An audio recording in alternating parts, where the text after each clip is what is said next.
Hey, good evening, guys. This is going to be a series based on the Operation Encore files. Now, I'm not going to read about whole pages. There's over 12,000 pages of Operation Encore, and it took me about a year to basically almost get to the end of it. And I'm about 190 pages away from finally reading all the Operation Encore documents. These were released by the Biden administration 2 years ago under Executive Order 14040, I believe, which shows that there was Saudi government complicity in aiding and abetting two Al Qaeda operatives who were later found to be involved with the hijacking of American Airlines Flight 77, Khalid al-Mihdhar and Nawaf al-Hazmi. Now, Operation Encore was a follow up to a previous FBI investigation into Saudi government complicity, which was called PENTTBOM.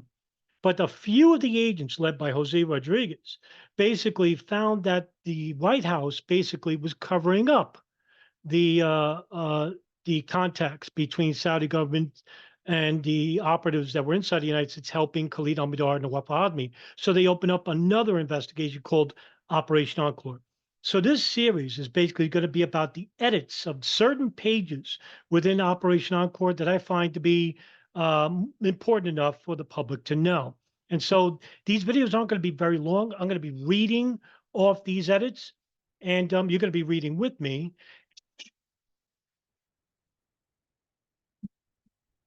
What I'm going to be doing in this is going to be a long series. It's going to be a lot of pages I'm going to be reading edits from. Hopefully, is putting together pieces of the puzzle regarding the FBI's investigation and the Saudi contacts inside the United States and their financial and logistical support to Khalid al-Mihdhar and the WAF.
Rented rooms from them. And so after the 9/11 attacks, the FBI San Diego field office invited Abdussattar Sheikh to conduct a polygraph test. So this is the from the PENTTBOM investigation, but this was released during Operation Encore. And as you can see, date of examination, September 29, 2001, from the San Diego field office.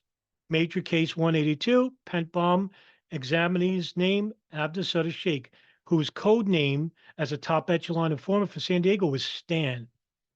Now let's read together. Investigation by San Diego revealed that Abdussattar Sheikh is a redaction, years old naturalized U.S. citizen born in redaction.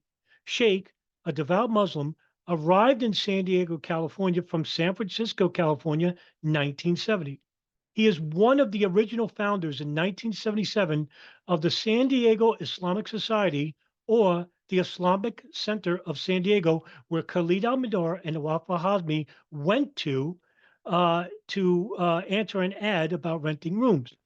After the Gulf War of 1991, in an effort to reduce the ethnic tensions between the local Islamic community and the rest of the San Diego residents, Sheikh and others helped found the National Conference of Community Justice, or the Interreligious Council of San Diego.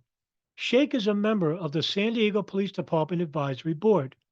Sheikh on May of 2000 or August of 2001, actually it was April of 2000, allowed Nawaf al-Hazmi and Khalid al-Mihdhar, both of whom were involved in the September 11, 2001 American Airlines Flight 77 attack on the Pentagon, to stay in his San Diego residence at Redaction, Lemon Grove, California. Omer Bakr Bashat, an associate of al-Hazmi al-Mihdhar, who actually attended the Islamic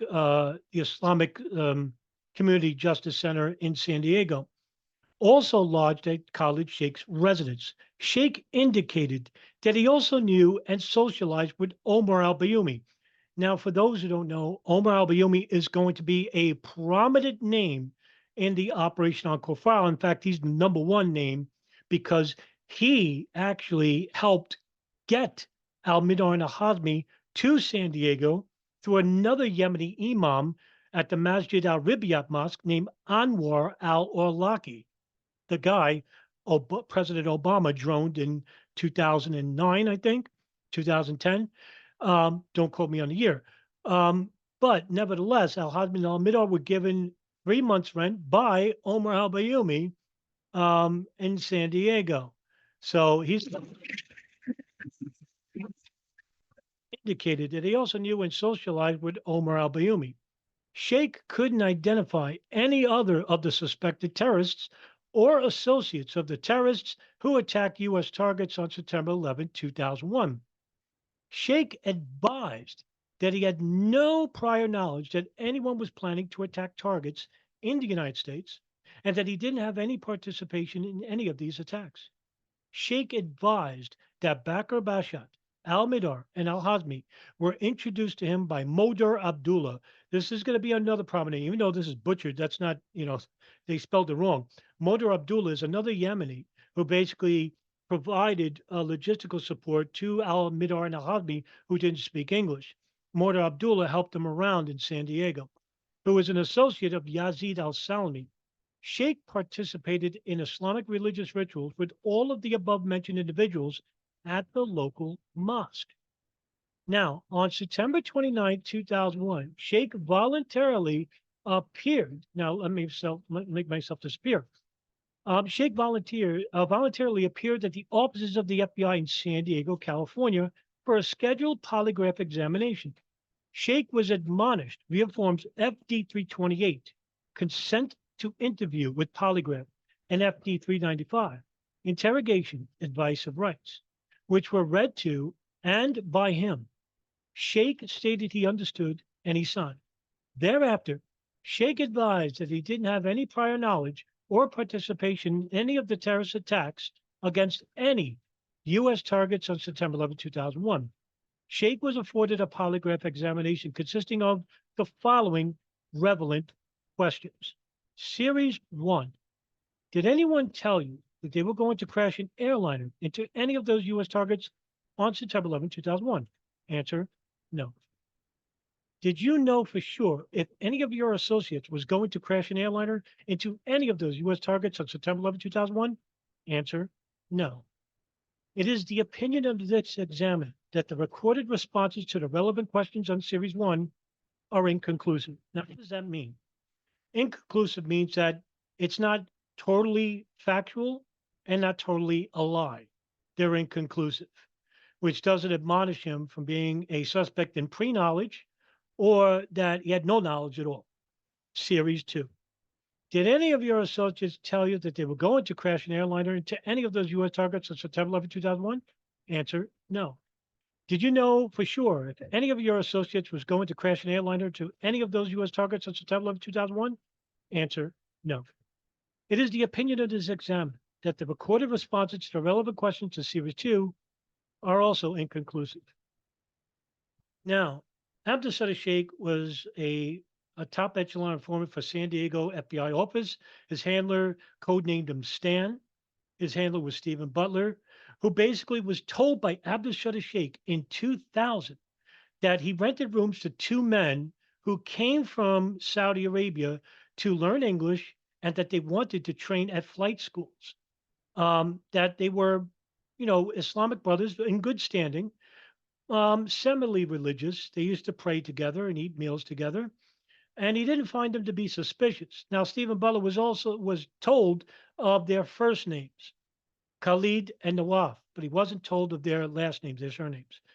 Now, according to the FBI's Inspector General report, the Inspector General admonished the San Diego field office for not pressuring Abdussattar Sheikh about who these two men really were. Now, this is, of course, armchair quarterbacking because, as you know, through the historical record, they were involved with the hijacking of Flight 77, but would have been as critical to the San Diego FBI field office to basically get more information about these two men, even though Stephen Butler did on periodically ask more information about these two men to Abdussattar Sheikh, and Sheikh basically gave him menial information.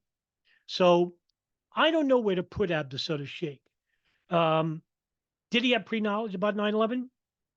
That's a touchy one there. Did he have no knowledge? I can't really say he didn't. Now, later on in these edits that I'm going to be reading from you, there are going to be some names like Omar al-Bayoumi, Osama Basnan, Fahad al-Damari, who had close connections with not just Khalid al-Mihdhar and Nawaf al-Hazmi, but other hijackers as well, like Hani Hanjour, who visited San Diego and Los Angeles. And they basically worked for the Saudi government.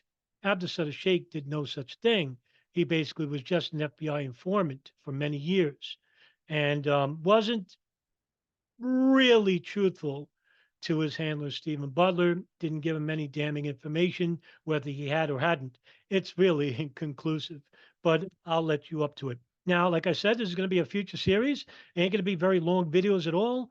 And like I said before, if it doesn't, some of these things don't make much sense to you about who these people were and who not, don't worry, because in the future, a lot of these edits are going to make up for filling in the missing pieces in the Operation Encore document. And so, thank you very much for tuning in. Have a good night, everybody.